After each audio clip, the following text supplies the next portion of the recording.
This week on Sunday Morning Check-In, Jon Roth, manager of The Real Champ, joins us, breaking down this week's matchups. We'll talk about waiver activity, and maybe even have a surprise proposal at the end. Enjoy!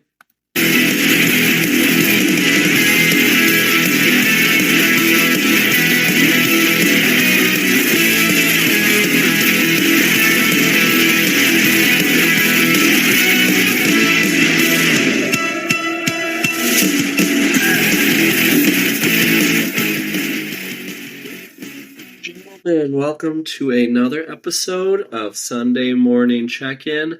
If you are here for Sunday morning prayer, you are in the wrong podcast. I know that comes up when you search Sunday morning, so I apologize. If you do want to stick around, that's fine. But shit. Let's talk about Jesus. Yeah. Hallelujah. Yeah. But for those of you that do want to be here, as you just heard, we do have Jon Roth with us today, manager of The Real Champ. Welcome, Jon. Hello, pals. Lovely to be here. Thank you, Jay, for having me.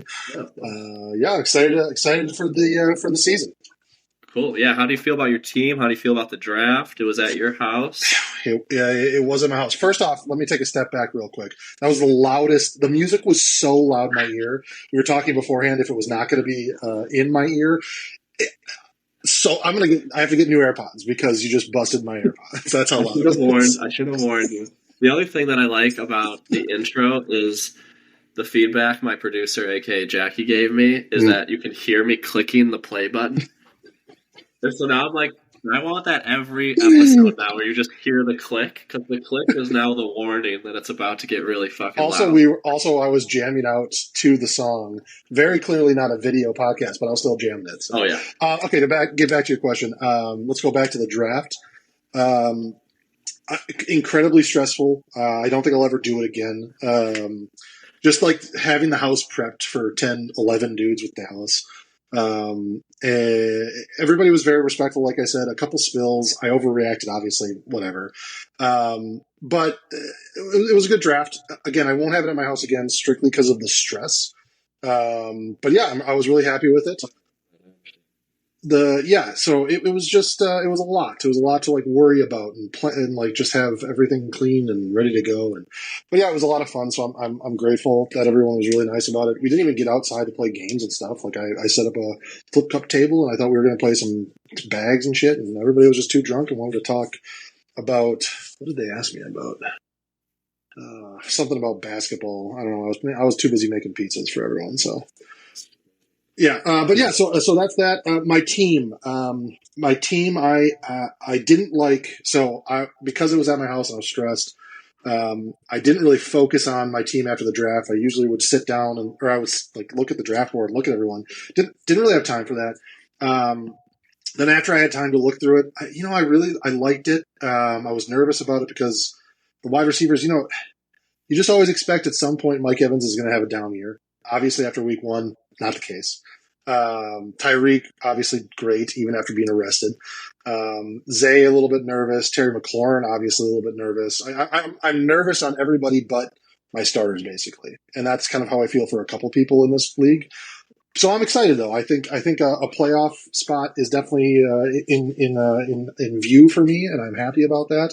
Because once you make the playoffs, it's all about just getting wins late in the season, so... I agree completely. You had a nice little preseason ranking, and you were fortunate enough to win your first week. Yeah. Brandon had a bad week, which, listen, he'll claim at the end of the year cupcake schedule like he always does, and that's fine. But a win is a win, and I don't give a fuck how I do it. But you're right. I tied for the most points. Really pissed off at the 49ers defense for giving up the late touchdown because I would have had the most points scored. But that last garbage time touchdown took it away from me. But I don't think I won. How long have we been doing the top scorer payouts? Last year? 2 years? I think whenever we raised it to $75. Okay. I don't think I've ever gotten top scorer in the 2 years. Ever. So to be tied for it week one in year three of doing it, I'm more than pleased. So that's thrilling, yeah. Awesome.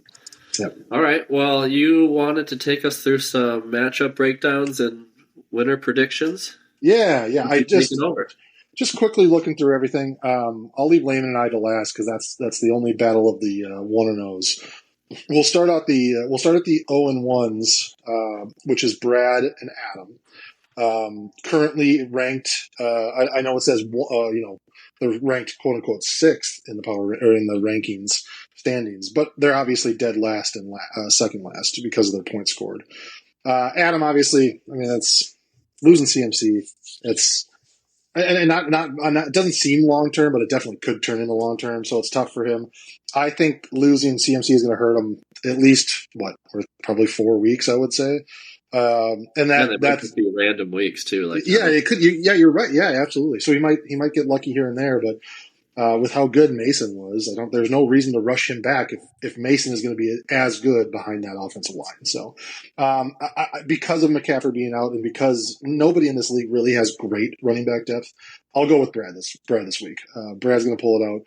Adam will be 0-2, bottom of the league, and he's really going to be hoping CMC is going to be healthy pretty soon here. So, nice. Yeah, Brad with some underperformers last week. Looks to turn it around.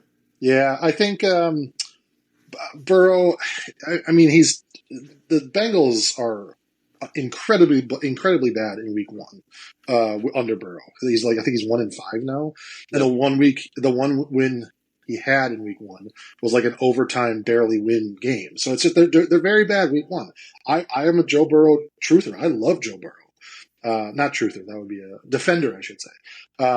So Burrow's my guy, and I think he comes back. Josh Jacobs, with no more Jordan Love there, they're going to be feeding the ball to Jacobs. Amon-Ra's going to have a better game. Mark Andrews isn't going to be getting 5 targets or whatever, two targets last week. So yeah, Brad comes back with a big bounce back week. So love that. Yeah. Okay, let's go down the list then, because we got a bunch of 1-0 versus 0-1s. We got Baxter. Nope, I'm going to wait for that one. Sorry. I'm going to go JC and Mitch.